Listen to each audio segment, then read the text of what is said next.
Wanna fly, can you take me far away? Give me a star to reach for, tell me what it takes. यापुढे आपण एक छोटीशी गोष्ट ऐकणार आहोत. गोष्ट सांगणारी व्यक्ती उच्च विद्या विभूषित आहेच, पण बहुभाषिक सुद्धा आहे. मराठी, हिंदी, कानडी, तामिळी, पंजाबी, इंग्रजी, बापरे. ते स्वतः अनुवादक आहेत आणि त्यांनी सुद्धा अनेक भाषांची भटकंती केलेली आहे. सर्व प्रकारच्या संगीतात त्यांना स्वारस्य आहे. बहुतेक पर्यटन ते स्वतः आयोजित करतात, म्हणजे ते सुद्धा चक्क बॅकपॅकर आहेत.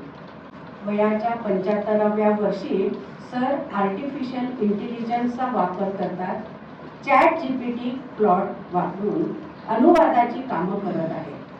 तर मंडळी, टाळ्यांच्या गजरात आपण श्री रवी उपाध्याय यांचं स्वागत करू. सर 10 मिनिटात आपल्याला मस्त गोष्ट सांगणार आहेत, प्रवासाची असो अथवा बोधप्रद असो. सर या. मला ही संगीत दिल्याबद्दल कुसुमाग्रज प्रतिष्ठान आणि मानकर सरांचे, मानकर दंपतीचे मनपूर्वक आभार. मला थोड्या जुन्या काळात घेऊन जाऊ इच्छितो. ही गोष्ट 1987ची आहे, म्हणजे जवळजवळ 40 वर्ष झाली. आणि त्यावेळेला मी जी प्रवासाची सुरुवात केली ते बॅकपॅकिंग होतं असं मला माहीत नव्हतं. पहिल्यांदा तर परदेशी प्रवास दुर्मिळ. त्यामुळे 87 साली जेव्हा मला अमेरिकेला जायची संधी आली, तेव्हा अमेरिकेपेक्षा माझ्या डोक्यात आलं की आपण ब्रिटिश एअरलाईन्सने जातोय तर लंडनला थांबून का जाऊ नये. अर्थात त्याच्यासाठी परवानगी हवी होती. आणि मी प्रांजळपणे सांगतो की थोडे मंथरणी केल्यानंतर आमच्या बॉसने ठीक आहे लंडनला थांबतो, विमान नाही की तिकडनं जाणारे ब्रिटिश एअरवेजचं, पण खर्च सगळा तू करायचा लंडनमधला. त्या काळात रिझर्व्ह बँकेतनं परमिट घेऊन दिवसाला $40 मिळायचे. त्या $40मध्ये लंडनमध्ये राहणं, साईट सीइंग करणं, खाण्यापिण्याची व्यवस्था हे सगळं होतं. पण मी त्याचा फारसा विचार केला नाही आणि ब्रिटिश काउन्सिलला मी पत्र लिहिलं आणि लंडनमध्ये राहायची व्यवस्था स्वस्तात स्वस्त कुठं होतं म्हटल्यावर त्यांनी ह्युस्टन स्टेशनपाशी एक यूथ हॉस्टेल आहे, तिथं 6 कॉट टाकले जातात आणि दिवसाला $6मध्ये तुम्हाला ब्रेकफास्ट मिळेल म्हणून सांगितलं.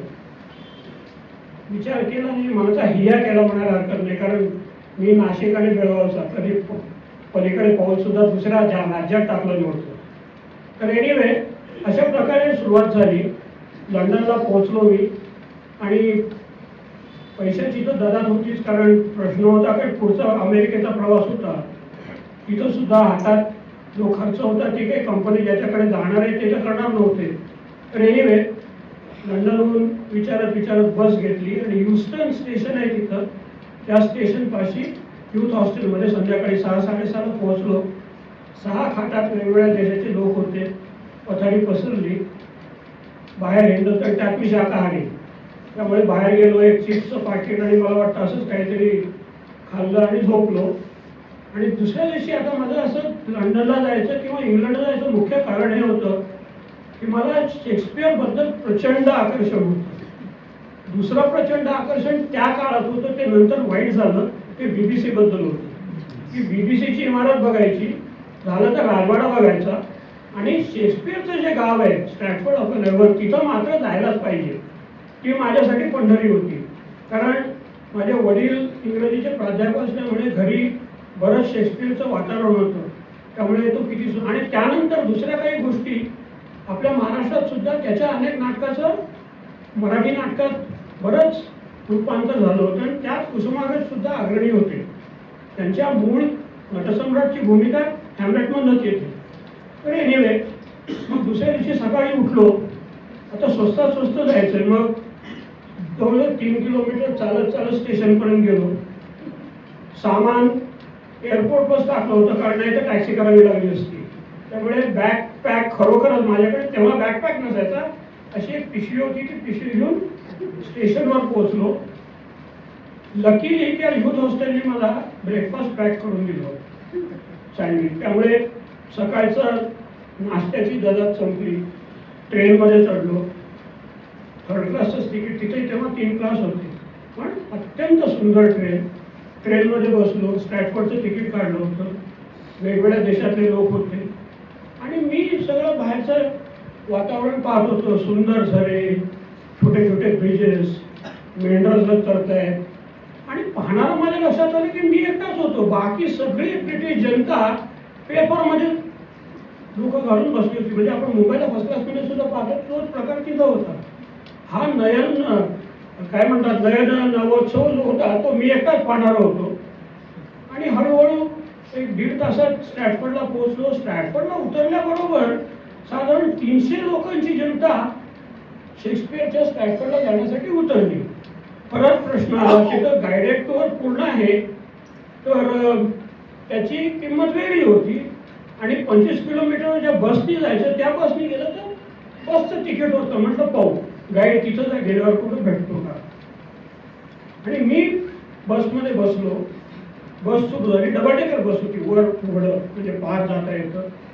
आणि गंमत ही झाली की त्याच बसमध्ये एका बाईने अनाऊन्समेंट केली की ज्यांना ज्यांना गाईड पाहिजे त्यांना ते इन्क्लुडेड तिकीटपेक्षा कमी तिकीटात तुम्हाला फिरवते. म्हटलं ठीक आहे. आणि बस निघाली. बसमधनं मी उतरलो आणि त्या गाईड बाईनं सुरू झाल्या जाताना तिने त्याला सुरू केला होता. शेक्सपियर इथं कुठं राहिला, त्यांनी काय प्रणयराधन कुठं केलं वगैरे सगळं दाखवणार. आणि उतरताना मला काहीतरी जाणीव होत होती की मला कोणीतरी मागणं निहाळतंय. आपल्या लक्षात येतं कोणी आपल्या मागे कोणी पाहत असलं कंटिन्युअसली. आणि एक 10 पावलानंतर तो बेत खरा ठरला. एक बरं जी मंडळी जी उतरली होती ती सगळी 70-60 पलीकडचीच होती. म्हणजे रंगीबिरंगी शर्ट, हाफ पॅन्ट, हॅट, काळे चष्मे वगैरे, वयाला विसरलं पोशाख, पण उत्साह दुर्दम्य. अगदी धमाल झाली होती त्यांची. कॅमेरे गळ्यात, दुर्बिणी वगैरे. तर हे एक दंपती माझ्या मागे मागे येत होतं. साधारण त्या बाई 70च्या असतील आणि साहेब 75च्या आसपास असतील.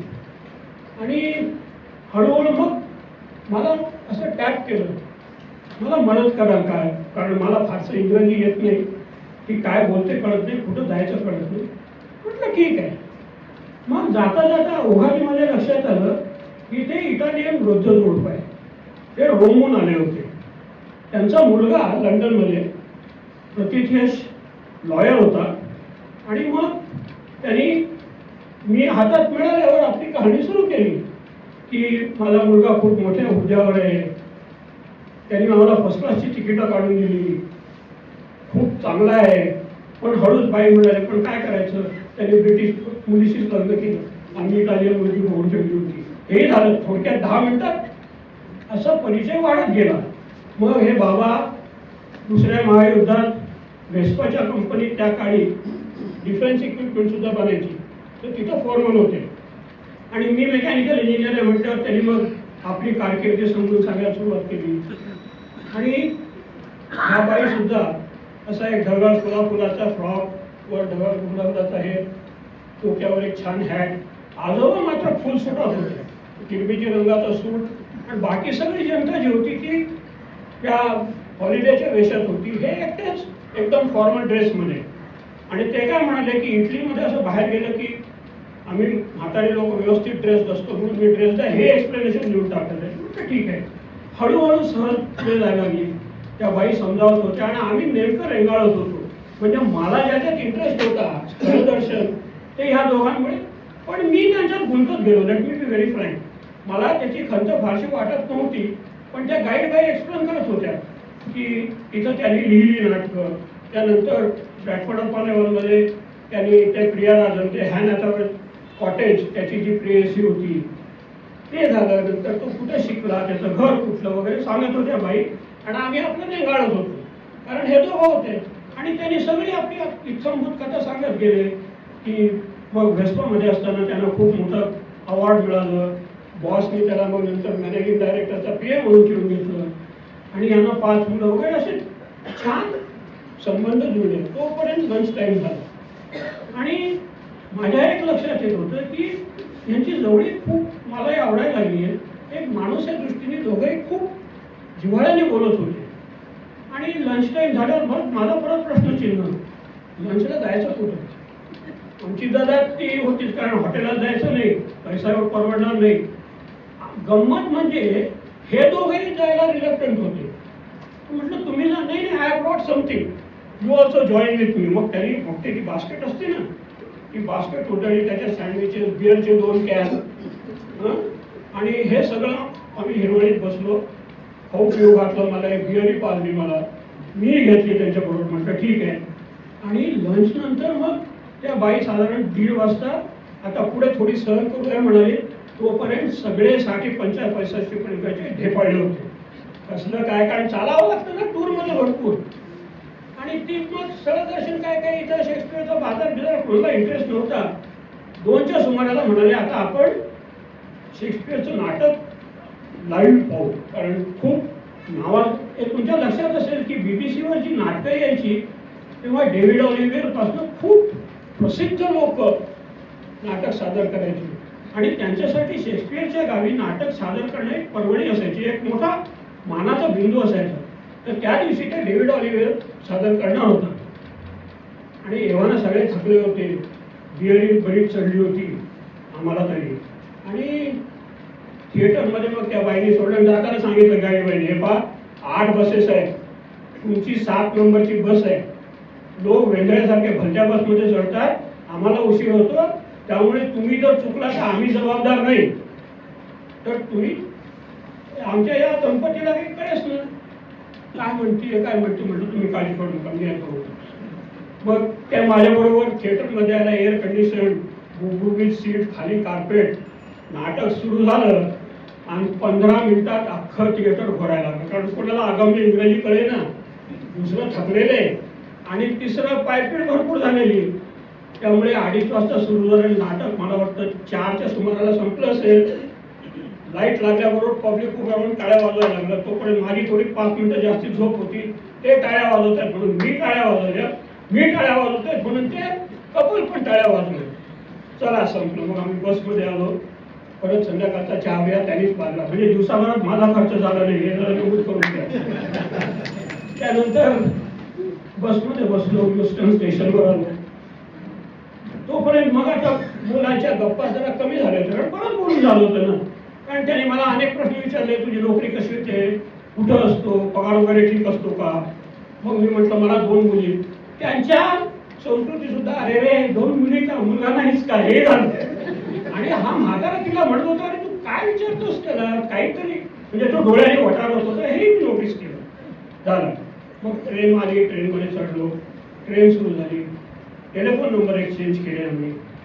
आणि त्या बाईने सांगितलं मी लंडनचा फोन द्यायचा, पण तिथं नको, तू इटलीतच ये आम्हाला भेटायला. मला कळलं, कारण की सून ब्रिटिश आहे, त्यामुळे यांच्या संस्कृतीत फसणारी नाही.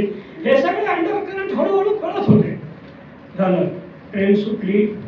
ह्युस्टन स्टेशन यायच्या आधी 5 मिनिटं त्या बाई म्हणाल्या, बाळा तू काही वाईट वाटून घेऊ नको.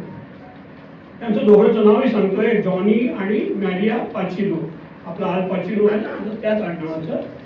तेही अजून माझ्याकडे फोन नंबर पण आहे. आता ते गेले, आता 4 वर्ष झाली दोघे, पण गेले. आणि उतरताना तिने माझ्या खांद्यावर हात ठेवला आणि म्हणजे बाळा एक प्रश्न विचारते, वाईट वाटून घेऊन नये. म्हटलं विचारा की, इतकं सगळं विचारलं तुम्ही, आणखी काय एक प्रश्न. हा शेक्सपियर कोण होता रे? थँक्यू.